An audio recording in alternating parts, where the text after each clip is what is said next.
Hello BookTube, I'm Jonathan and welcome to Words in Time, where every month is Sci-Fi September, but this month actually is Sci-Fi September.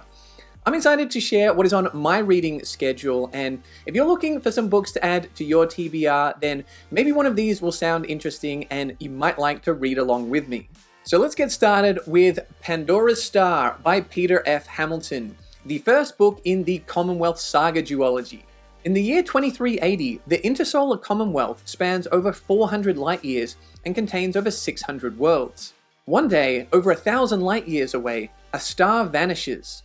So a starship is built, a crew is assembled to set out on a mission to find out what exactly happened and why. So as I mentioned, Pandora's Star is the first book in a duology, and I quite like duologies as a format. You get a little bit of a taste of an ongoing series without feeling like it's a huge commitment. I really liked the Hyperion and Endymion duologies. I also really enjoyed Teixcalan by Arkady Martin. However, this book is about 1,000 pages long. As you can see, it's quite chunky, although the very thin paper doesn't do it justice. This is a pretty long book. It's about the length of Hyperion and the Fall of Hyperion combined, so it's almost a duology unto itself. I have just started this one, and it already feels like a pretty epic space opera. There are quite a lot of characters, the world building feels immense, and the sci-fi goes pretty hard. There's definitely a lot going on, but I can say that I'm enjoying it, and I have faith that Peter F. Hamilton is going to bring all of these elements and pull them together. Now, I've been told that I'm definitely going to want to read the sequel Judas Unchained after having read Pandora's Star.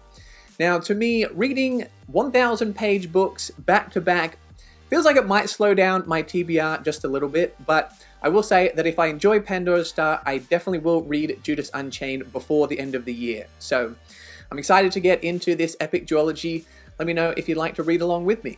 Up next on my schedule is Do Androids Dream of Electric Sheep by Philip K. Dick.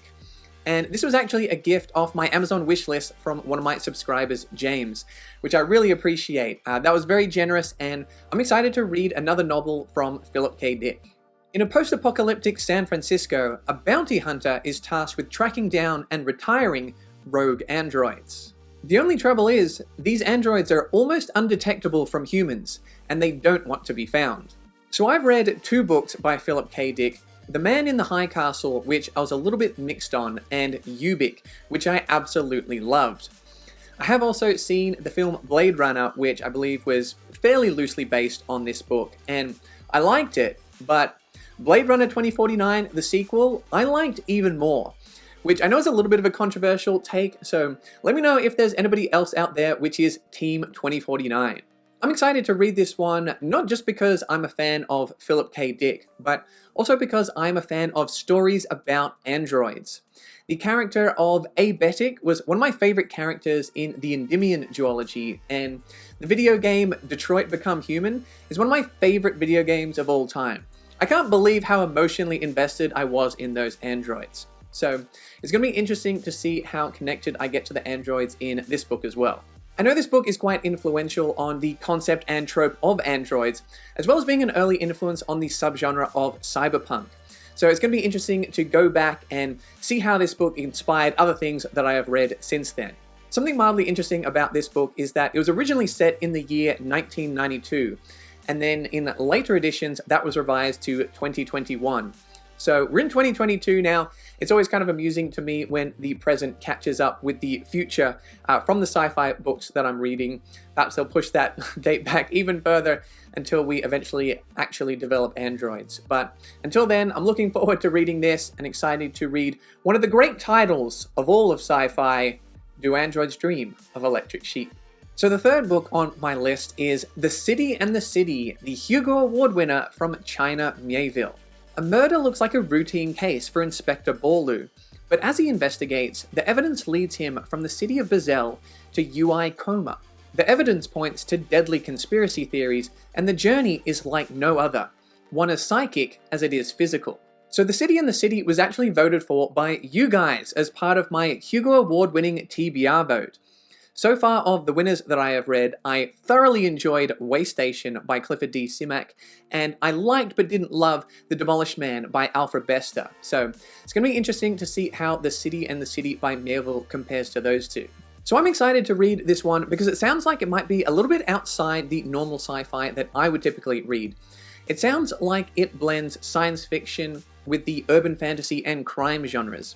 And I know that China Miéville has a bit of a reputation for being a very literary and artistic writer, so I'm excited to see whether his style of writing clicks with me. Also, a couple of my booktube friends, Alex from Tall Guy Reads and Baron from Your Brain on Books, recently read Perdido Street Station, and they spoke quite highly of it, so that's also got me pretty excited to read The City and the City. Moving on, we have The Snow Queen, another Hugo Award winner, this time from writer Joan D. Vinge. The imperious winter colonists have ruled the planet Tiamat for over 150 years. But soon the galactic Stargate will close, isolating Tiamat, and the 150-year reign of the Summer Primitives will begin. Their only chance at surviving the change is if the ageless corrupt Snow Queen can destroy destiny with a horrific act. This was actually one of the other winners of the Hugo Award TBR vote, and I can see why it won, if nothing else but for this amazing cover. I honestly think this is one of the best pieces of cover art I've ever seen. Like, take a look at that. I should probably just get out of the way and let you guys look at the green screen for a while. I haven't actually read the original fairy tale, although I do own a collection of Hans Christian Andersen stories, which I should make my way through someday. Now, seeing as this is around 500 pages long, I'm sure Joan D. Vinge has added a lot to it, especially in terms of the sci-fi and fantasy concepts. This book has a quote on the back from Arthur C. Clarke that reads, "A future classic. It has the weight and texture of Dune." So there you go, an all-time great comparing this book to another all-time great.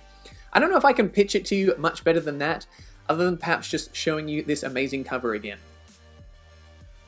And finally, we have Sea of Rust by C. Robert Cargill.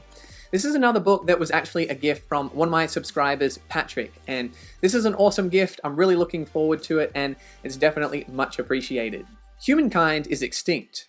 Now the world is ruled by one-world intelligences that have assimilated the minds of millions of robots. But not all robots are willing to cede their individuality, and Brittle is one of the holdouts. Brittle has to evade capture long enough in order to find rare parts in order to make repairs. But as a robot's CPU deteriorates, all their old memories resurface.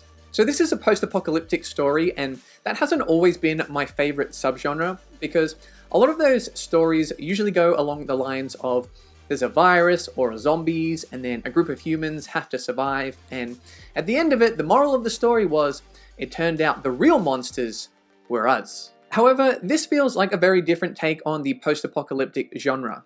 I love artificial intelligence, I love robots. This seems like a very interesting world, and I can definitely see myself rooting for this character of Brittle. I've wanted to read Sea of Rust ever since I saw this cover. I think it is absolutely stunning, and one of the first videos I actually made was my top 10 sci-fi covers list, and this was on it, so I'm excited I finally get to read it. So there you go, guys. Those are the 5 books on my schedule. Let me know what you're going to be reading for Sci-Fi September, and if any of those books sounded intriguing to you, feel free to read along with me. I hope you enjoyed the video. If you did, make sure to like and subscribe, and you can find more sci-fi content over here.